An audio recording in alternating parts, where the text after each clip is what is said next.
Indicator শিখছেন, chart প্যাটার্নও জানেন, তাও কি লস হচ্ছে? মার্কেট থেকে 10 জনের মধ্যে 9 জন লস নিয়ে ফিরছে আর মাত্র একজন প্রফিট করছে। আপনি কি জানেন কেন? কারণ অধিকাংশ মানুষই মার্কেটে লজিক নয়, বরং ম্যাজিক খোঁজে। আমি সাদ্দাম, একজন ফিজিক্স টিচার এবং এনএসসি সার্টিফাইড টেকনিক্যাল অ্যানালিস্ট। আমি বিশ্বাস করি ফিজিক্সের সূত্র যেমন নির্ভুল, ট্রেডিংয়ের লজিকও তেমন সলিড হতে পারে। আমি আপনাদের শেখাবো কিভাবে চার্ট দেখে নয়, বরং বিজ্ঞানের যুক্তি দিয়ে মার্কেটকে রিড করতে হয়। গ্যাম্বলিং বা আন্দাজে ট্রেড করা বন্ধ করুন। এই চ্যানেলে আপনি পাবেন technical analysis, future and option এবং ইন্ট্রাডে লাইভ মার্কেট কৌশল।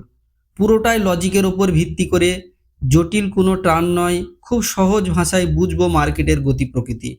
লস কমানোর প্রথম ধাপ হলো সঠিক নলেজ। 9 জনের ভিড় থেকে বেরিয়ে এসে ওই একজন সফল ট্রেডার হতে চাইলে আজই যুক্ত হন দ্য ফিজিক্স অফ ট্রেডিংয়ের সাথে। Simplifying trading with the logic of physics.